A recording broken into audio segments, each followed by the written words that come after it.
Hi, welcome back to a brand new video of the Target Individual Program, Target Individual Experience. So, again, I like to expose what's being done. They have tried and keep trying to silence me from exposing what it is, and particularly when I talk about the dysfunctional mindset that they've created within black men and black women, right?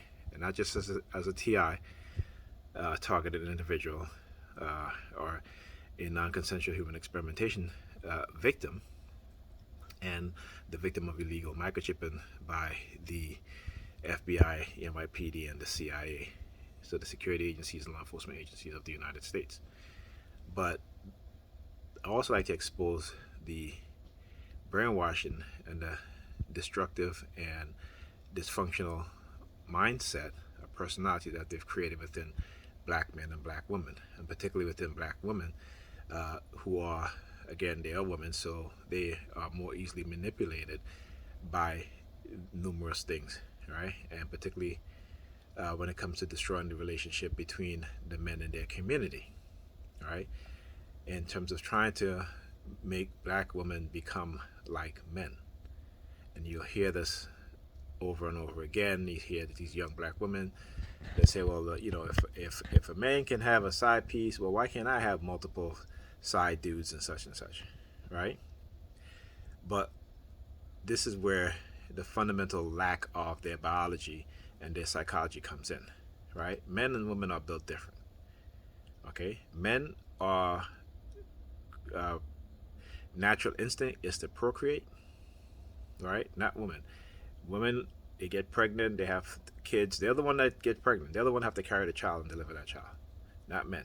Okay, so men, that's why men typically has a higher sex drive. Men will, you hear them say, well, men will screw anything, right?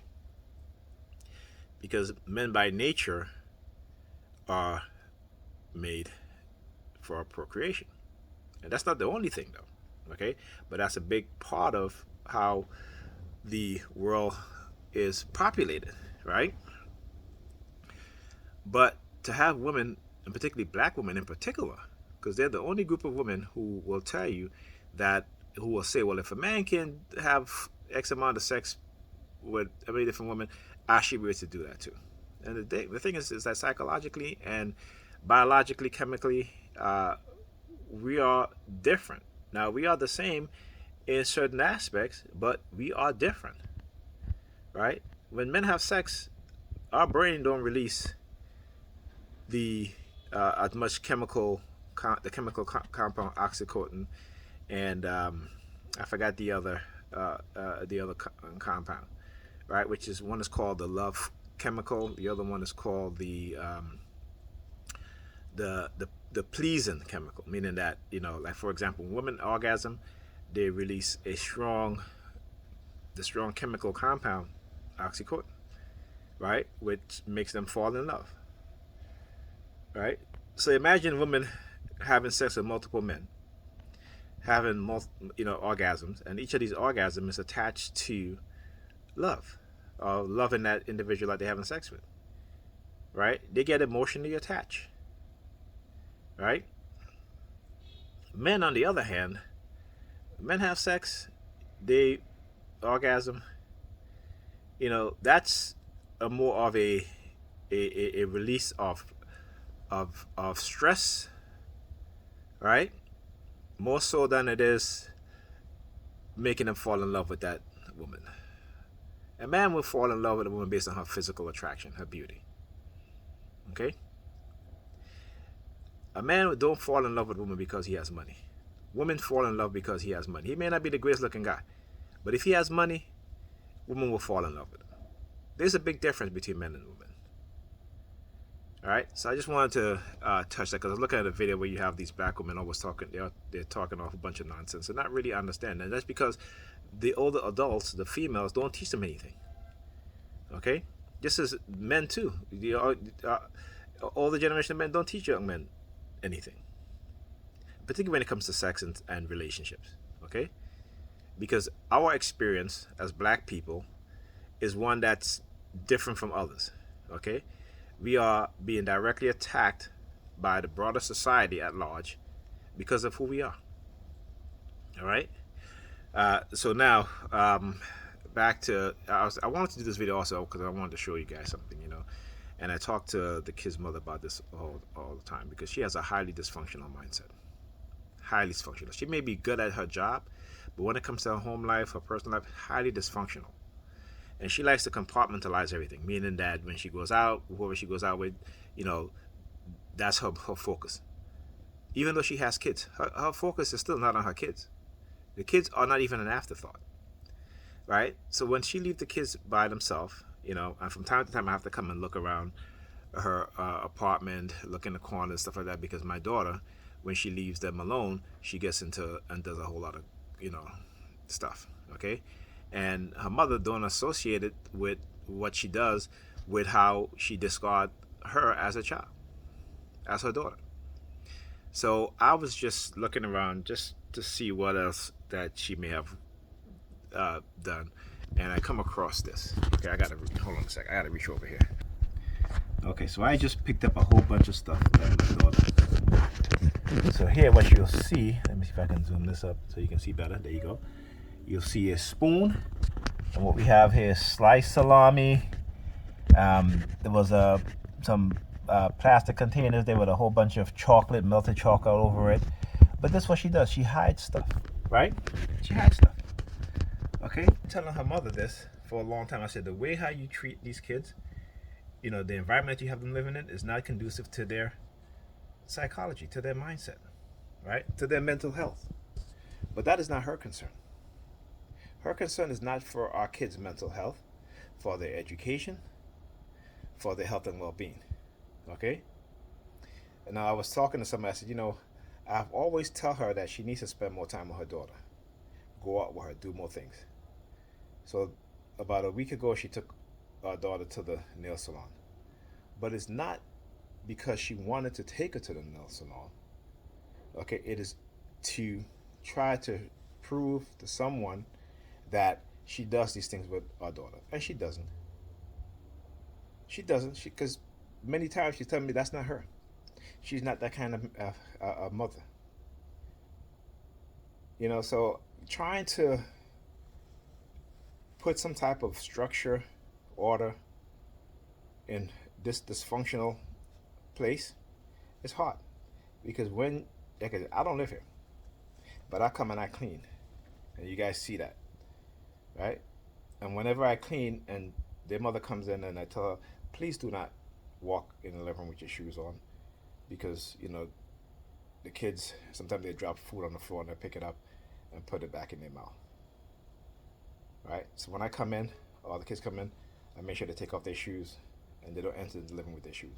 As soon as their mother comes in, she'll walk all over the living room with her shoes, even though I just told her that I just mopped, I just cleaned. It doesn't matter to her, because you know what? It's her place. She can do whatever she wants. But yet, if I don't come and clean up a bit, you guys see the look from the time Saturday when she went out, didn't come over Saturday, was here yesterday. Look at the state of her living room. Look at the state. Okay? Look. See, all her most of the stuff is her stuff. Okay? And I clean on the coffee table. There'll be nothing on it except for what needs to be on it. And then, But I want you to understand the mindset. And that mindset is transferred down onto our kids. And I know there's a lot of men out there who are going through the same thing. Okay? And my brothers, you are not alone. Okay? It is the state that is enabling this, that is conditioning black women in particular into behaving this way and being this dysfunction. And the white supremacists and the police force, they're using psychological manipulation. They're weaponizing us against each other, right? And we're walking around here as if everything is fine. And I tell you guys, yesterday I'm on the bus over here, and what did they do? They like to show me what it is that they do, in particular within the black community. And on almost every corner, you'll see single black women with children, multiple children. Okay? And they're being manipulated to participate into doing these things because these women are angry because they blame black men for their condition instead of blaming the white racists, the white supremacists, white policy racist policymakers, the U.S. government, right? The racist financial institution that has sought to destroy black wealth, to sabotage black businesses by black men. Okay, and the very few black business they allow to succeed, they do that for a reason. It's to make it seem as though there are a lot of black businesses when they're not. And this whole push on, giving black women $500 million, J.P. Morgan. Where is that? Where is that? Where is that $500 million going to black women entrepreneur? See, they love to talk and say this, right? Just like how you have these black female social influencers, very few of them that you see that they're allowed to accumulate millions of dollars, right? But how are they accumulating millions of dollars? Right? By manipulating and scamming poor black women. Okay? Understand the manipulation, the tricks, the deception. Be smart. And for black women and black men, I wish there were more black mental health professionals who really understood what's going on, so they can create some sort of program to decondition our mind from this dysfunctional mindset. But sadly, there isn't, and there's a reason why. But this is why I continue to do what I do, to expose what's being done, because the ramification is not just to me as a TI of them attacking me, but also my kids, their kids also, their children also. So when they get their children to bully my kids in the school, what kind of mindset are they putting into their kids' mind? When those kids get older, guess what?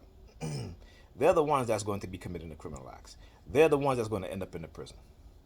But they don't even see that. They don't even understand that. All right? So, that being said, I'll talk to you guys in the next video.